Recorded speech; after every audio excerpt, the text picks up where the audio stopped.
نعرہ تکبیر، نعرہ رسالت، نعرہ رسالت، نعرہ حیدری، آواز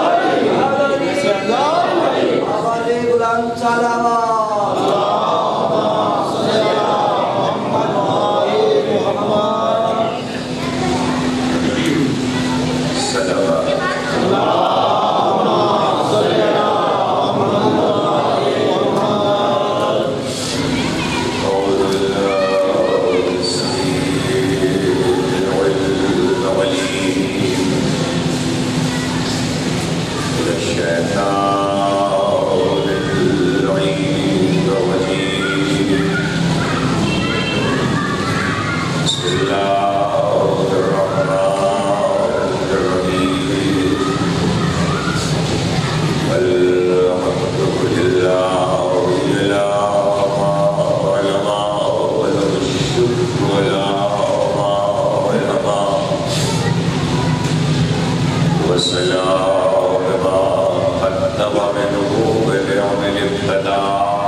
یہ سورہ روم کی آیت ہے،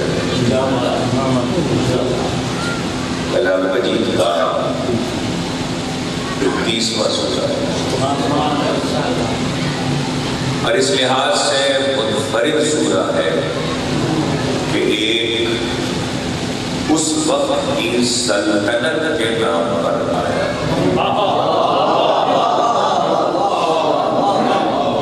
یعنی جہاں قرآن کے 114 سوروں میں انبیاء کے نام پر سورے اترے، مرسلین کے نام پر سورے اترے، ایک ذریت اور آل کے نام پر ایک سورہ اترا، ایک خاتون بیوی کے نام پر جو نبی کی والدہ ہے نبی کے نام پر سورہ اترا، اللہ نے گائے کو آیت بنایا اس کے نام پر سورہ اترا. وہاں اس سارے مزاج سے ہٹ کر یہ بالکل ایک منفرد بات ہے کہ ایک سلطنت کے نام پر سورہ اترا. اور اس سے زیادہ حیرتناک بات یہ ہے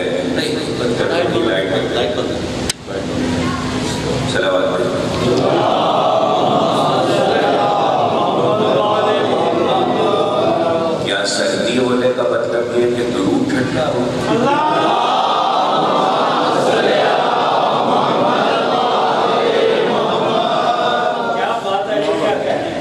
اس سارے مزاج سے ہٹ کر اہم بات اور حیران کن بات یہ ہے کہ سلطنت کے نام پر سورہ اترا. اور اس سے زیادہ اہم اور حیران کن بات یہ ہے کہ جو سورہ اترا ہے اس سلطنت کے نام پر مسلمان سلطنت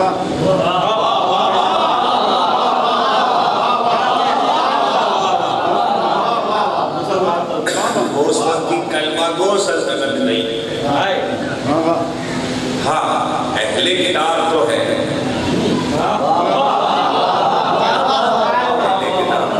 لیکن مسلمانوں کے دین کے مطابق اور ہمارا رسول جو دین لے کر آیا اس کے مطابق وہ کافر ہے. ان کافروں کی سلطنت کے نام پر اللہ نے سورہ اتارا اور صرف سورہ نہیں اتارا بلکہ یہ خبر ہے. سورہ کا آغاز اس خبر سے بسم اللہ الرحمن الرحیم الف لام میم غلبت الروم. سورہ اتارا اور پہلے خبر دی اور خبر یہ دی کہ یہ روم کا مطلب آج کا اٹلی. اٹلی آج کا بہت چھوٹا سا ہے دنیا کے بڑے ملکوں کے مقابلے، لیکن اس زمانے میں روم ایک سلطنت تھی اور اس طرح کی سلطنت تھی کہ جہاں جہاں تک مذہب عیسائیت تھا انجیل کے ماننے والے تھے. چونکہ وہ سلطنت مذہب پہ بیس کرتی تھی منحصر تھی تو جہاں جہاں تک انجیل کے ماننے والے تھے ان کی سلطنت. اور اس کے علاوہ وہ مقبوضہ علاقے تھے، وہ کالونیز تھی، وہ ٹیریٹریز تھی کہ جس پر ان کا قبضہ تھا اور جو ان کے اثر و رسوخ کی وجہ سے ان کے اقتدار سے باہر نہیں نکل سکتا تھا. میں نے ذرا مختلف بہت کچھ کر سکتا. تو یہ نقشے کے اعتبار سے اگر میرے آج کے بچے یہ سمجھنا چاہیں کہ روم کی سلطنت کیا تھی، بادشاہ ہوتا ہرقل کہلاتا تھا، قیصر کہلاتا تھا. یہ قیصر سے کے لفظ سے ہرقل کے لفظ سے تو یہ نہ سمجھے کہ یہ کوئی ایک آدمی کا نام ہے. بے شک ایک آدمی کا نام نہیں ہے. جیسے یہ غلط فہمی اس سے پہلے بھی پائی گئی کہ لوگ سمجھتے ہیں عزیز ایک آدمی کا نام ہے، عزیز مصر ایک آدمی کا نام ہے، یا فرعون اس میں ایک آدمی کا نام ہے. ایک آدمی کا نام نہیں ہے. جو بادشاہ مصر میں آتا تھا وہ فرعون تھا.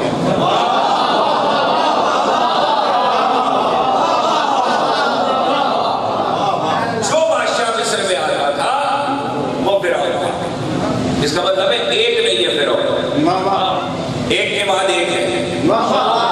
فرعون اسی لیے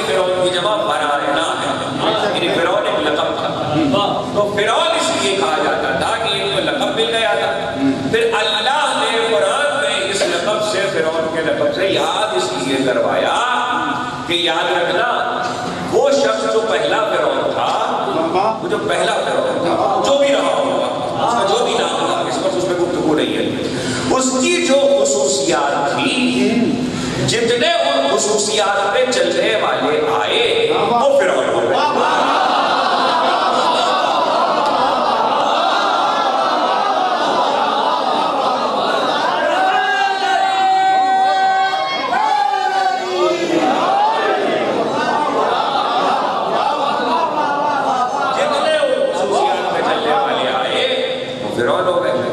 اسی طریقے سے عزیز، یوسف کے دور پہ مصر کا بادشاہ عزیز، تو عزیز بھی کسی ایک کا نام ہے، اب بادشاہ ہو۔ اچھا یہ فرعون، عزیز، قیصر، یہ بادشاہوں کے لقب میں سے کچھ اللہ نے اٹھا کے کتاب پہ رکھ دی۔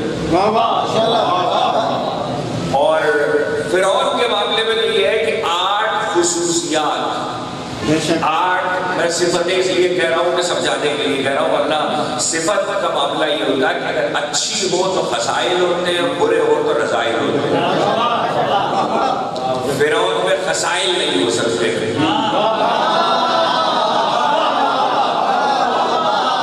فرعون میں رذائل ہیں، تو 8 ایسے رذائل فرعون کے قرآن میں موضوع نہیں ہے، کبھی پھر ملاقات کریں گے اس میں بات کریں گے۔ قرآن نے 8 ایسے رذائل فرعون کے بیان کیے ہیں جو سب کے سب یزید میں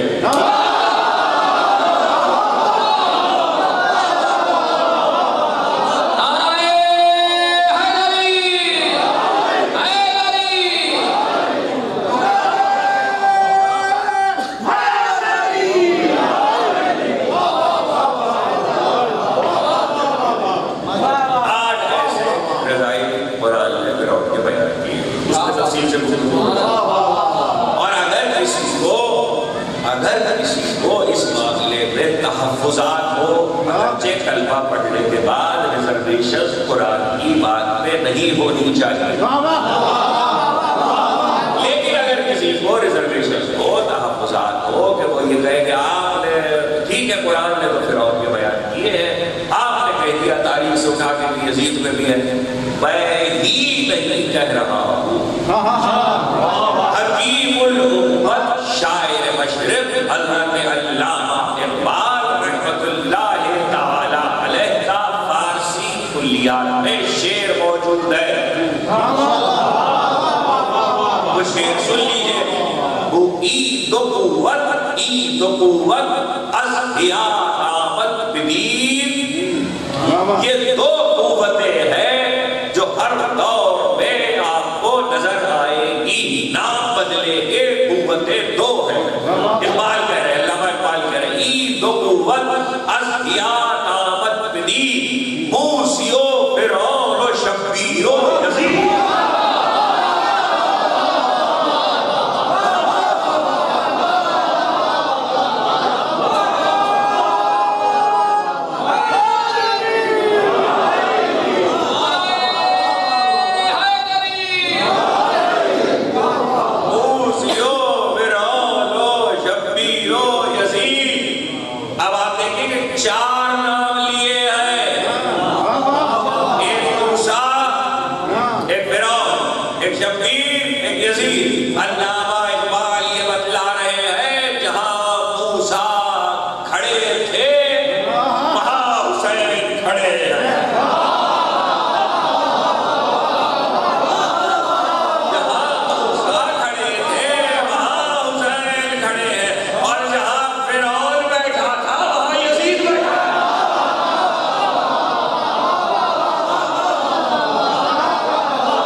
علامہ اقبال کہہ رہے ہیں،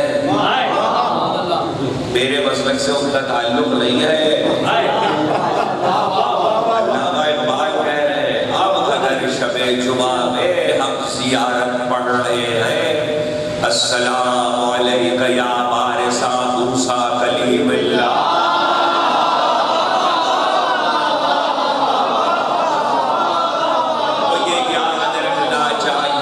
کس کے پاس کس کا ورثہ رہا ہے، کس کے پاس کس کا ورثہ رہا ہے۔ علامہ اقبال کو یہ میں اصل میں قرآن کی آیت سے بتلا رہا تھا، ایک طرف قرآن بتلا رہا ہے، دوسری طرف اقبال کی فکر دیتی ہے کہ قرآن کو کس گہری نظر سے پڑھا ہے۔ فرعون، قیصر، عزیز، یہ القابات ہیں اور جس میں وہ صفتیں پائی جاتی ہیں اس پہ اس کا اطلاق ہو جاتا ہے۔ یہ بات یہاں نہیں رکتی، جب ایک لفظ آتا ہے تو ایک لفظ ہوتا ہے کسی کے لیے۔ عباس صاحب تشریف فرمائے، مختابر صاحب تشریف فرمائے، علامہ احمد حسن زیدی صاحب تشریف فرمائے، شعر جب آتا ہے، لفظ جب آتا ہے، اردو، عربی، فارسی، انگریزی کسی بھی زبان کا آئے، لفظ کی یہ خصوصیت ہے کہ جب وہ بیان ہوگا تو کسی ایک کے لیے ہوگا، لیکن جو اس کا مصداق ہے، لیکن وقت کے ساتھ ساتھ وہ لفظ کئی لوگوں پر، کئی چیزوں پر صادر آ سکتا ہے۔ مثال کے طور پر چاند ہے، شام کو دکھائی دیتا ہے چاند، وہ آسمان پر ہے، فلک پر ہے، لیکن ماں اپنے بچے کو بھی چاند دیتی ہے۔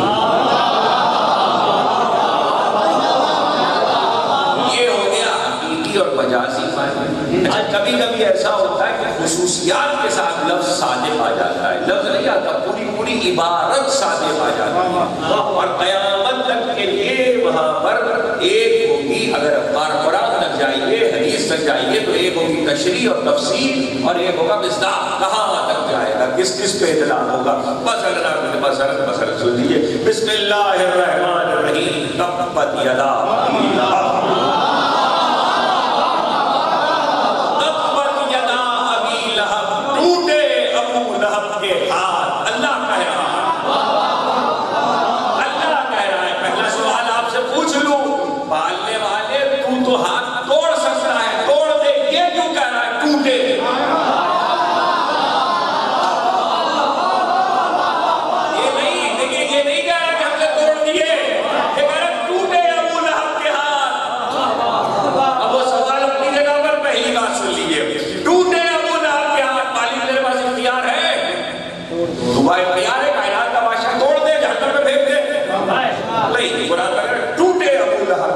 اس کا مطلب ہے اللہ یہ بتلا رہا ہے کہ برے کو انجام تک پہنچانے سے پہلے اس کی برائی بھی سنت الہی ہے۔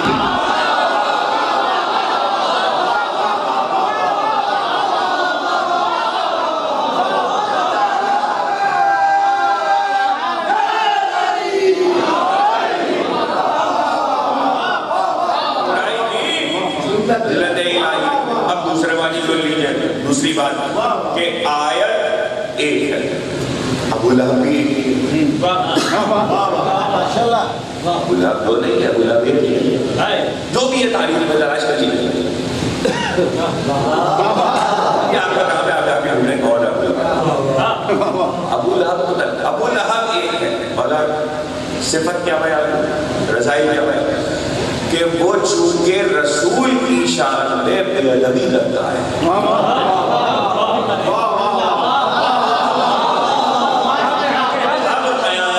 اب قیامت تک جو رسول کی شان میں بے ادبی،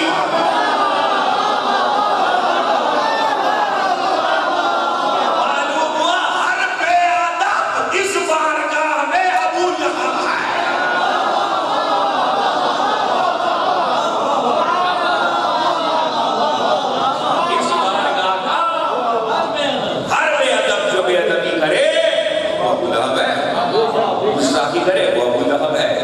تو یہ ہے طریقہ، یہ قرآن کا گفتگو کا مزاج ہے۔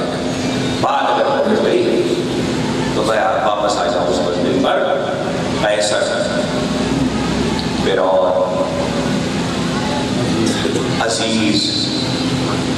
اب ایک سلطنت ہے، سلطنت کے بادشاہ ایسا کہلاتے ہیں.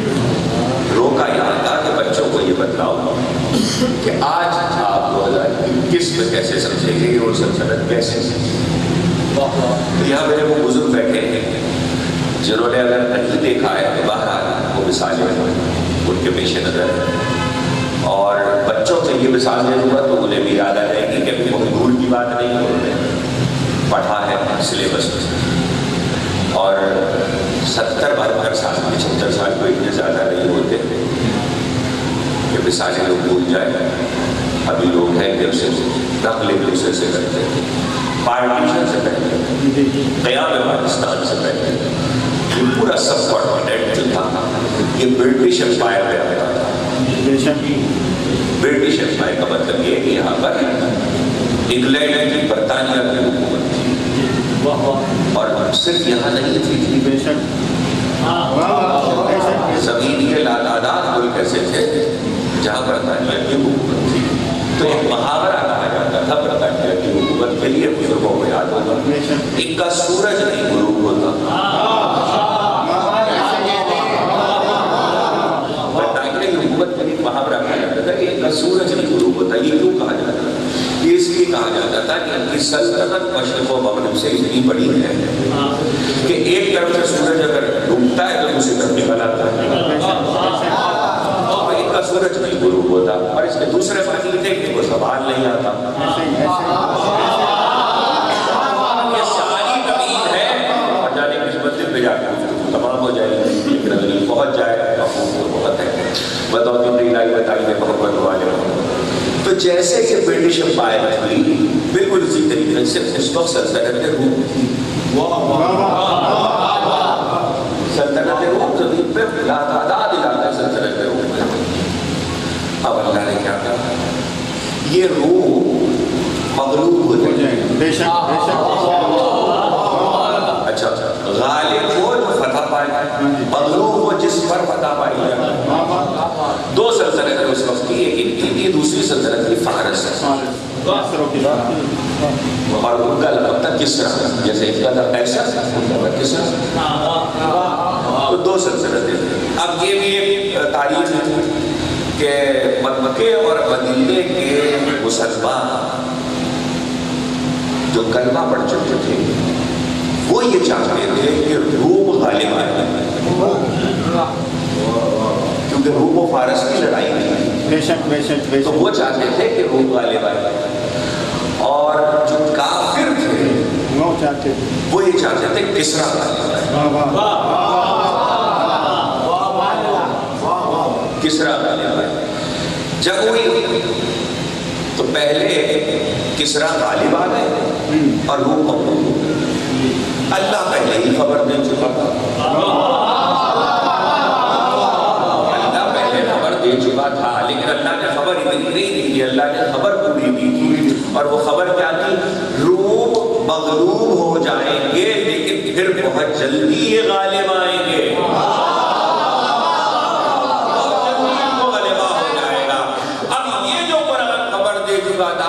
مغلوب ہو جائیں گے پھر بہت جلدی غالب آ جائیں گے، اور وہی ہوا. بدر کی جنگ فتح ہوئی. توجہ کیجیے گا، بدر کی جنگ فتح ہوئی. بدر کی جنگ کی فتح کی خبر کے ساتھ ہی مسلمانوں کے پاس خبر پہنچی کہ روم غالب آ گیا. یہ مسلمانوں کے لیے خوشخبری تھی، خوشخبری تھی. اس لیے اب یہ سوال ظاہر آپ کے ذہن میں نہیں ہوا کہ کافر چاہتے تھے کسرا غالب آ جائے اور مسلمان چاہتے تھے، کلمہ گو چاہتے تھے کہ روم غالب آ جائے. اس کی وجہ کیا تھی؟ کلمہ کسرا میں اور قیصر میں ایک بڑا فرق تھا. کسرا منکر خدا تھے، کسرا منکر خدا تھے.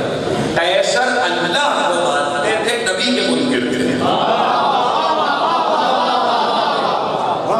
وہ زیادہ قریب تھے نظریاتی طور پر اہل کتاب ہونے کی وجہ سے.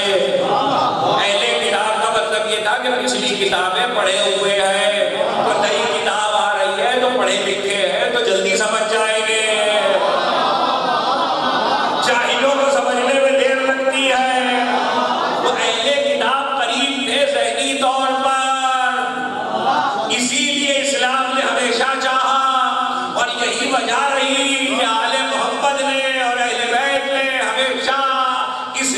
اسلام کو علمی طور پر دنیا تک پہنچایا کہ علمی دلیل کبھی کوئی رد نہیں کر سکتا.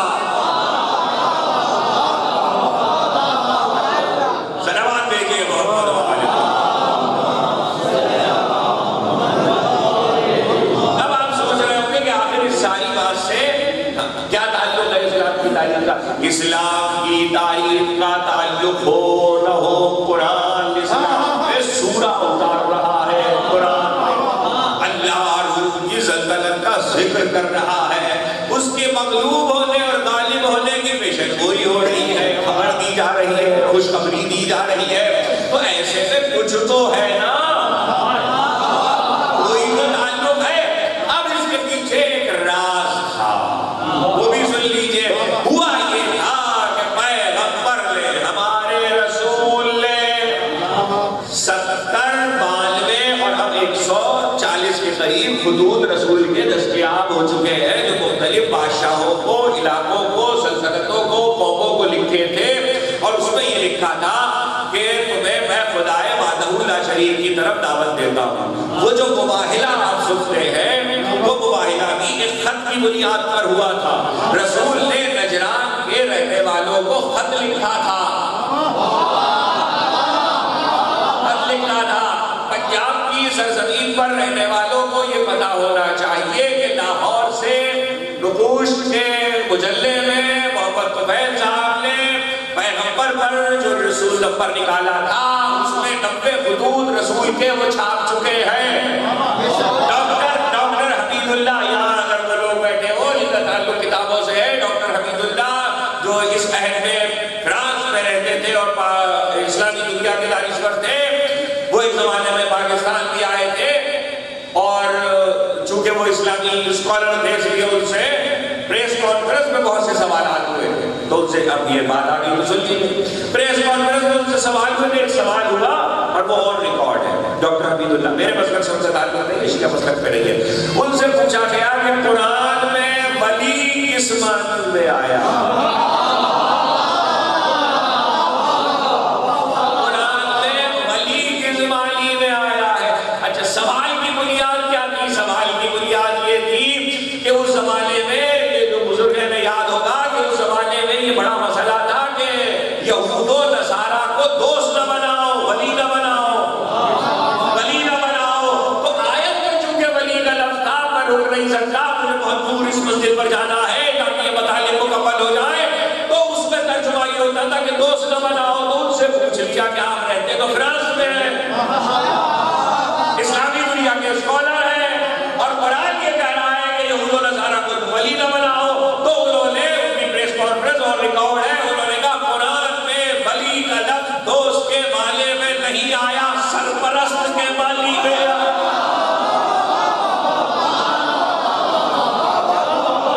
سرپرست کے معنی میں آیا ہے. اگر لفظ پہنچ گیا تو یاد دلاؤ، انما ولیکم اللہ ورسولہ.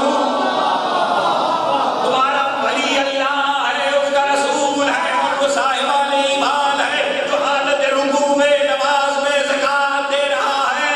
تو اس کا مطلب ہے علی دوست نہیں ہے.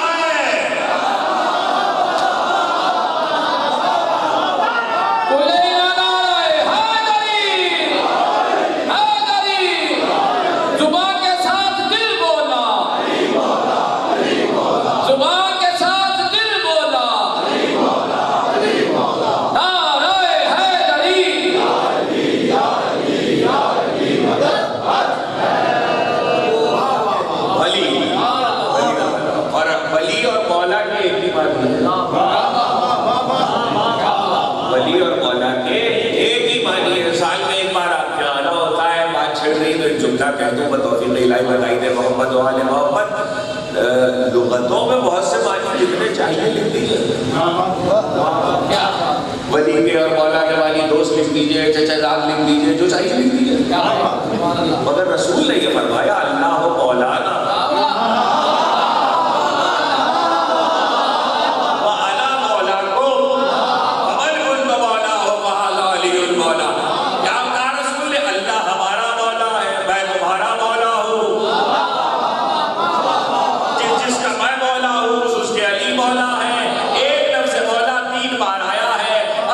لغتیں یہ کہیں کہ ولی کے اور مولا کے معنی دوست کے ہیں یا چچازاد کے ہیں، تو کیا کسی میں جرأت ہے تو کہ اللہ ہمارا چچازاد بھائی ہے؟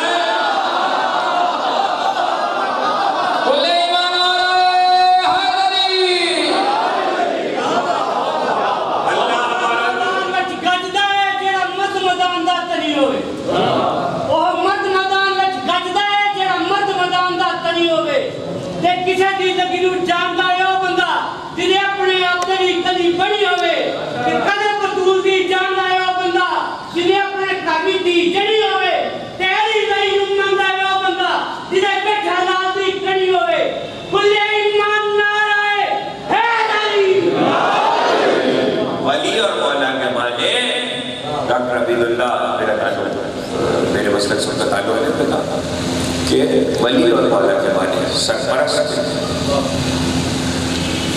یہ ڈاکٹر عبید اللہ وہ ہے جنہوں نے پیغمبر کی خطوط نام کی کتاب لکھی.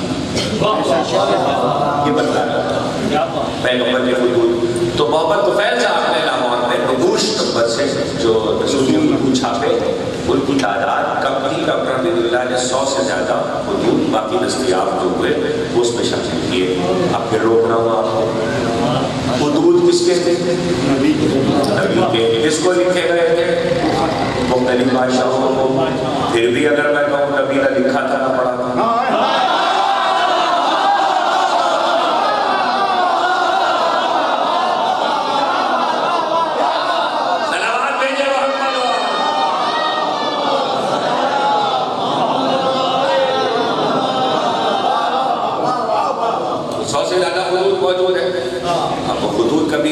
واقع ہوا تو پورا عشرے کا موضوع کہ نبی نے کس کو کیا خط لکھا. ایک تفصیل ہے اس میں 2 خط ایسے ہیں. ایک کسرا کو لکھا گیا اس لیے یہ تبدیل کی تھی. ایک کسرا کو لکھا گیا ایک ایسا سے. دونوں جگہ پیغمبر کے خط کا رد عمل الگ الگ ہوا ہے. وہ رد عمل سوچ جب کسرا کے پاس خط پہنچا ہے اور ایسر کے پاس خط پہنچا ہے تو چونکہ بادشاہوں کو لکھے گئے ہیں اس لیے یہ تو نہیں ہو سکتا کہ ایلچی کسی وزیر کو لے کے آ جائے یا وزیر کی یہ ضرورت ہو کہ بادشاہ پر خط نہ پہنچے تو خط دوبارہ پہنچا. تو ایسر نے خط کو دیکھا اور خط یہاں سے شروع ہوتا ہے. رسول کی خطوط یہاں سے شروع ہوتے ہیں عبد اللہ.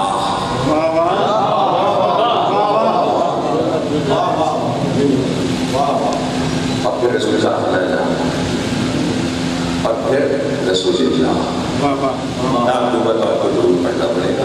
تو رسول کا نام رسول اللہ. تو اب جب وہ دیکھ رہا ہے کہ یہ خط اس کی طرف سے آیا ہے قیصر انجیل والے نبی کو مانتا ہے. یہ ذہن میں رکھیے گا انجیل والے نبی اور وہ انجیل والے نبی ہے عیسیٰ. اور عیسیٰ کا معاملہ یہ ہے کہ حضرت عیسیٰ نے اپنی قوم کو یہ خبر دی جس خبر کا ذکر قرآن نے کیا ہے سیاتی من بعدی اسمہ احمد. میرے بعد ایک نبی آئے گا جس کا نام احمد ہوگا. اور حبیب خدا خاتم الانبیاء بلند سلام. ذات رسالت کو بلند آواز سے سلامات بھیجیے محمد. میرے بعد ایک نبی آئے گا جس کا نام احمد ہوگا. تو عیسائیوں کے پاس جب بھی نبی کی خبر پہنچی انہوں نے اس کی تصدیق کی کہ یہ جو دعویٰ کر رہا ہے نبوت کا یہ احمد ہے یا نہیں ہے. اور اب اگر جو سمجھ جائے وہ اسی کی تصدیق کرنے کے لیے مباہلے میں آئے تھے.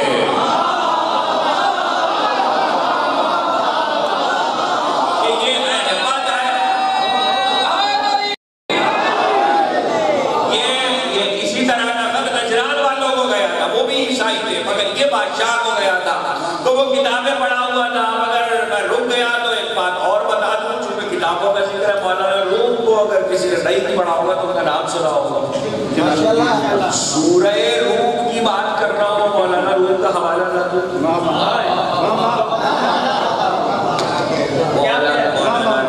مولانا روم وہ ہے جو علامہ اقبال کے فکری پیشوا بھی, اور مولانا روم جو کہ روم میں تھے, دنیا میں تھے, اس زمانے کی سلطنت میں, تو اسی نام سے مشہور ہو گئے روم. مولانا روم نے ایک مثنوی لکھی ہے, اور وہ ظاہر مثنوی ہے مولوی, اس میں انہوں نے بہت سارے واقعات اسلامی تاریخ کے بیان کیے انبیاء کے حوالے میں. اس میں ان کا ایک واقعہ ہے جو میں پورا نہیں بیان کر رہا, صرف مختصر سا. انہوں نے یہ لکھا کہ حضرت, توجہ کیجیے گا, حضرت عیسیٰ کے دنیا سے جانے کے بعد, اٹھائے جانے کے بعد, پردہ کر جانے کے بعد, قوم عیسیٰ دو حصوں میں تقسیم ہو گئی. دو حصوں میں, ایک وہ تھے جو دولت مند تھے, صاحب ثروت تھے, صاحب وزارت و اقتدار تھے. ایک وہ طبقہ تھا. دوسرا وہ تھا جو غریب تھا, مسکین تھا. یہ جو غریب اور مسکین طبقہ تھا, اس کے پاس اختیارات نہیں تھے, اثر و رسوخ نہیں تھا, دولت نہیں تھی. تو وہ کہتے ہیں کہ جب اس غریب طبقے پہ مشکل پڑتی تھی, اور انہیں کوئی پریشانی آتی تھی, بیماری آتی تھی, مسئلہ آتا تھا, وہ کہتے تھے پروردگار تجھے احمد کا واسطہ,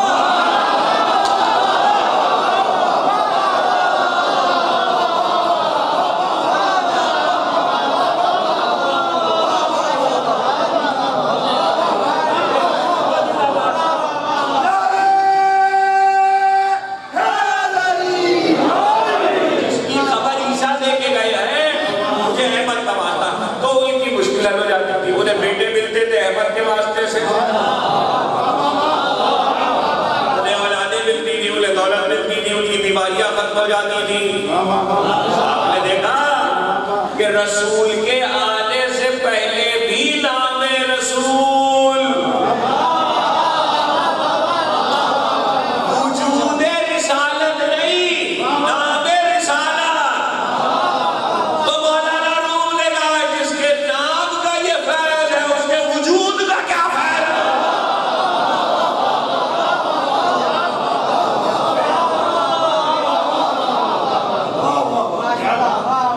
اچھا, جو دولت مند طبقہ تھا, یہ اس لیے بتا دے کہ واقعہ سنا دیا, جو دولت مند طبقہ تھا, جو اثر و رسوخ والے تھے, جو صاحب وزارت و اقتدار تھے, وہ اس پر یقین نہیں رکھتے. اچھا, تو آپ نے سبحان اللہ اس پہ بھی کہہ دیا, اس پہ بھی کہہ دیا. آپ نے دیکھا زمانے بدل گئے, تصویریں نہیں بدل گئی.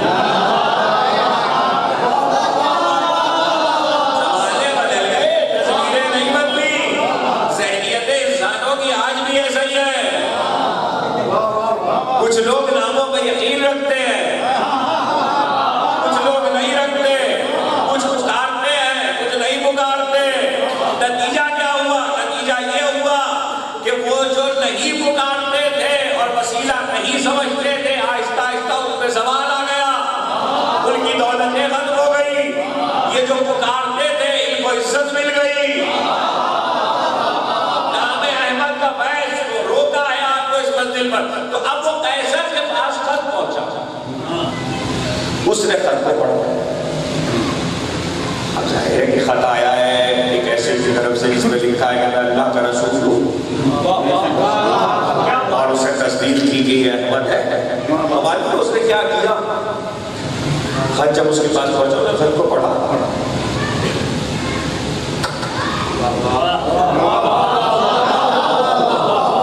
کافر ہے,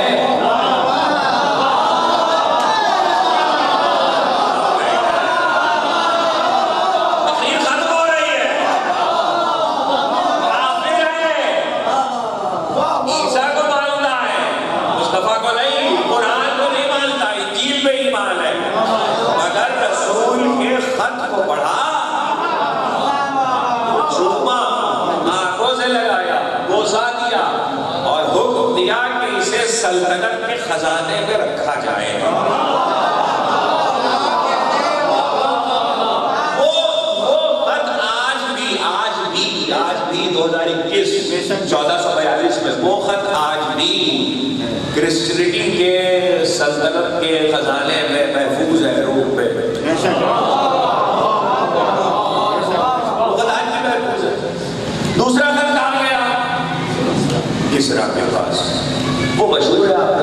یہ بات رقم پڑی جاتی ہے. تو کسرا کے بعد جو خط گیا تو کسرا نے خط کو پارا پارا کر دیا. ابھی فضائل پڑھ رہا ہوں. کسرا نے خط کو پارا پارا کر دیا, پرزے پرزے کر دیا. وہ بھی رسول کی تحریر تھی, یہ بھی رسول کی تحریر تھی. وہ بھی تحریر ختم ہو گئی, وہ بھی رسول کی تحریر تھی, یہ بھی رسول کی تحریر ہے. جو ایلچی خط لے کے گئے تھے انہوں نے آ کے رسول کو بتلایا کہ قیصر نے آپ کے خط کو عزت دی, توقیر کی, تعظیم کی, بوسہ دیا, چھپا, بوسہ لگایا, خزانے میں رکھوا دیا. پیغمبر نے کہا جب تک میری تحریر اس کی سلطنت میں سلامت رہے اللہ اس کی سلطنت کو سلامت رہے.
معلوم ہوا کہ رسالت کی لکھی ہوئی تحریر کی یہ توقیر ہے. کیا کہتے ہیں؟ ایک سوال آپ سے تو ختم ہو گئی. یہ دستار ہے, یہ سر سے پہلے اس لیے عزتدار ہے, سر سے پہلے دستار کی عزت ہوتی ہے. کیا بات ہے, مگر یہ میرے وجود کا حصہ ہے.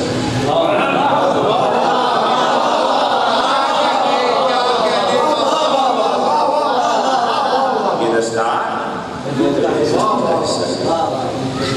شیروانی ہے, یہ مجلس کے لیے پہنی ہے, مگر یہ میرے وجود کا حصہ ہے. معلوم ہوا دو چیزیں ہوتی ہیں, یہ بال ہے, یہ کان ہے, یہ دل ہے, یہ دماغ ہے, یہ وجود کا حصہ. دو چیزیں ہوتی ہیں. پہلے میں کچھ لکھا وہ کتنے قیمتی کیوں کرتے اسی کی تحریر اس کے وجود کا حصہ نہیں.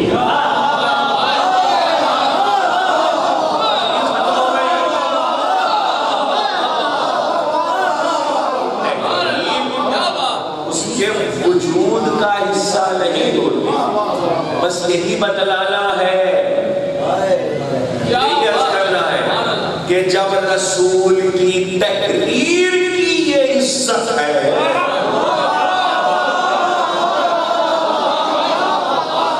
تو جو وجود رسالت کا حصہ ہے فاطمہ بسعتم باللی. نعرہ تکبیر, نعرہ رسالت, قل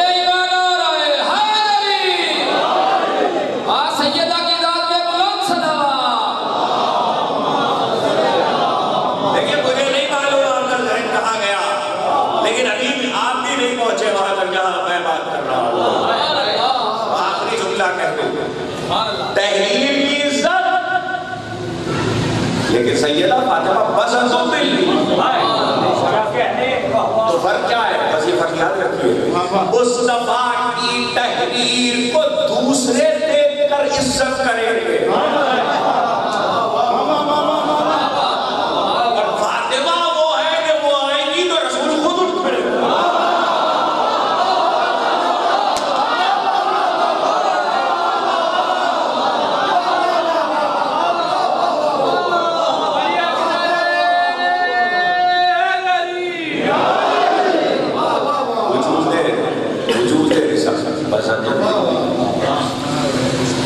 رسول کہتے ہیں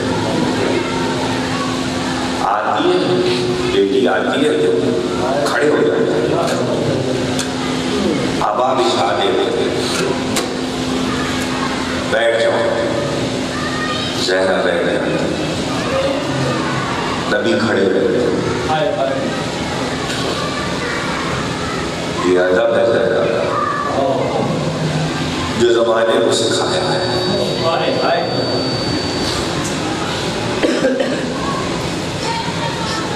بہت کم سکھ ہے، علماء شیعہ کی اتفاقی حدیث ہو، اتفاق متفق علیہ، اور علماء اہل سنت کا ایک پورا مورخین و محدثین و مفسرین کا پورا اجماع 18 برس کا سلسلہ، اور جو دوسرا طبقہ علماء اہل سنت کا ہے ان کے مطابق 25 بس اتنا فرق ہے، اس سے زیادہ کوئی فرق نہیں، اور مختصر سے سیدہ کا یہ مرثیہ پڑھنا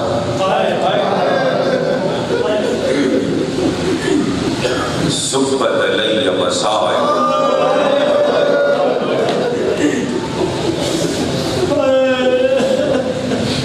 صحبت علی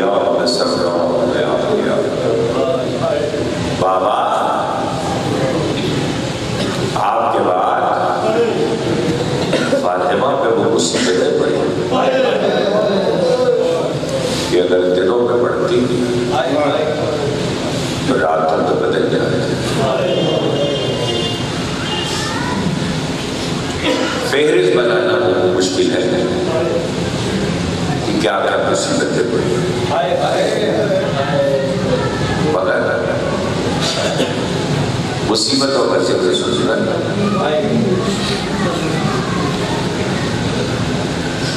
دلوں کا غم میں مبتلا ہو جاتا ہے۔ یہ صرف تاریخ کا قصہ ہے، آپ کا 8واں اور 9ویں باپ 5 برس کے بیٹے کے ساتھ آنے والے باپ کعبے میں آئے، طواف کا آغاز کیا تو بیٹے کو حجر کے پاس بٹھا دیا، طواف مکمل کر کے واپس آئے کہ مقام ابراہیم پہ تو گانا ادا کریں، تو بیٹے کے پاس آئے حجر کے پاس، تو دیکھا 5 سال کے محمد تقی اتنا روئے ہیں، اتنا روئے ہیں کہ رخسار بھیگ چکے، دامن بھیگ چکا، خاک مٹی فرش بھی بھیگ چکی۔ 5 سال کے شہزادے کو اٹھا کے کلیجے سے لگایا کہ میرے لال خود اگر رلائے، کس بات میں ہوئے؟ کہ بابا اس بات پہ رو رہا ہوں کہ 18 برس کے مختصر سے سن میں میری دادی پہ کیسی کیسی مصیبتیں،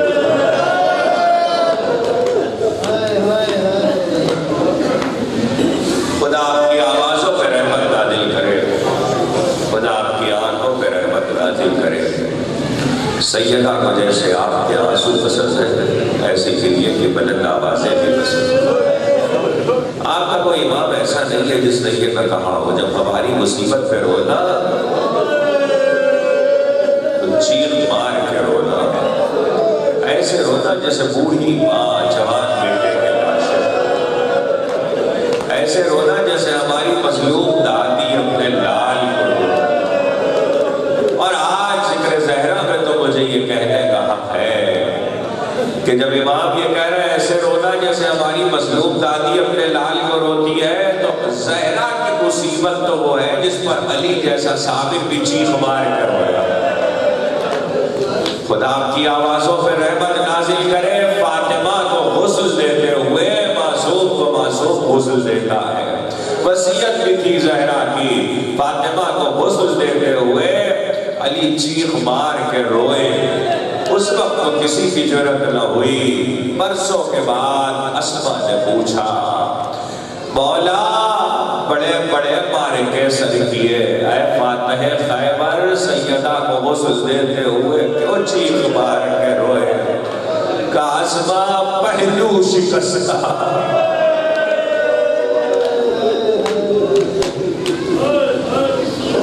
اسما پہلو شکستہ، پسلیاں شکستہ۔ دیکھئے جب محرم آتا ہے، سن لیجئے یہ جملے سن لیجئے، آواز نہ رکے، جب محرم آتا ہے تو علماء سے، ذاکرین سے، خطبہ سے آپ سنتے ہیں کہ حدیثیں ہیں کہ ایک ماں آنچل پھیلا کے آتی ہے اور رضا خانوں میں آ کے آواز دیتی ہے کوئی میرے بچے پر رونے والا ہے، کوئی میرے لال کا ماتم کرنے والا۔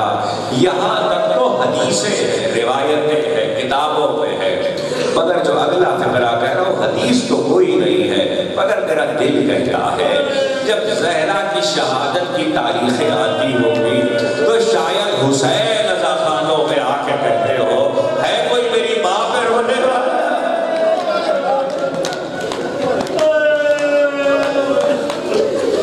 ہے کوئی میری ماں پہ رونے والا۔ 18 برس کا مختصر سا سیل اور اس میں زہرا کا یہ مرثیہ صبت علی مصائب اللو والنہا۔ مجھے معلوم ہے اس کا ترجمہ آپ کو یاد ہے، مگر میں دہراؤں گا اس لیے کہ مجھے اگلا فقرہ کہنا ہے۔ صبت علی مصائب اللو والنہا، صبت علی بسرنا لیالیا۔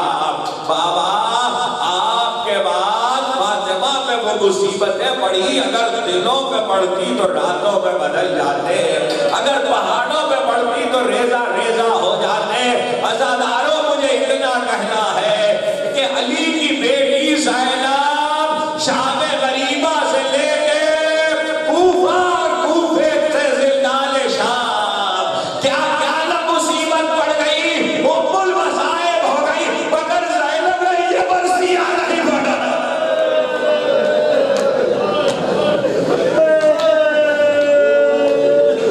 خدا آپ کی آوازوں میں رحمت نازل کرے، زینب نے یہ مرثیہ نہیں پڑھا جو فاطمہ نے پڑھا۔ میں تلاش بھی کروں تو فہرست نہیں بتا سکتا کہ کیا کیا مصیبتیں پڑی۔ ادنا سی بات سن لو کہ 3 ضربیں آئی ہیں، 3 ضربیں، اگر سن سکو تو اسی پہ مجلس تمام ہے۔ 3 ضربیں، پہلی ضرب ہے جلتا ہوا دروازہ، جلتا ہوا دروازہ، بہت بڑا گھر نہیں تھا، چھوٹا سا گھر ہے، لکڑی کا چھوٹا سا دروازہ ہے۔ جب آگ لگائی گئی اور شعلے بھڑکنا شروع ہوئے، سیدہ دیوار کے آگے ہے، دروازے کے پیچھے ہے، ایسے میں دروازے کو دھکا دیا گیا، جلتا ہوا دروازہ بیوی پہ آیا۔ دروازہ لکڑی کا تھا مگر اس میں کیلے لوہے کی تھے۔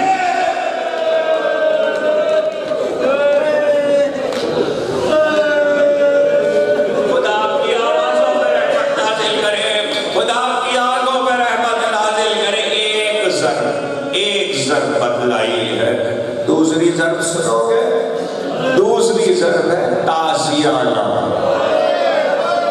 تازیانہ، میں نے بڑے ادب سے تازیانہ کہا ہے، پچھلے سال بھی یہاں کی مجلس میں کہا تھا، بڑے ادب سے تازیانہ کہا ہے، ورنہ جاؤ قرآن کا لفظ ہے، عربی کا لفظ ہے. دیکھو لغت والسیاط رنت الصلاح سین واو توئے چمڑے کا کوڑا. چمڑے کا کوڑا فاطمہ کے دائیں بازو میں پڑا. تو پھر جب تک دنیا میں رہی بازو بلند نہ ہو.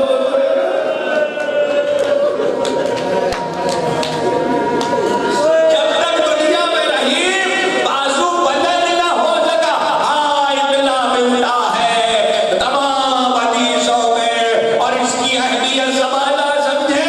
جب پیر جماعت الثانی کو علی کو وصیتیں کی تو ساری وصیتیں کر کے آخر میں ایک فقرہ کہا، اور اس سے پہلے دائیں بازو کو ہاتھ کو آہستہ آہستہ بلند کیا. زخمی تھا ہاتھ، مگر دست اقدس کو ماتھے پہ رکھا دہلی کو، اور کہا یا علی قیامت تک میری نسل کے سیدوں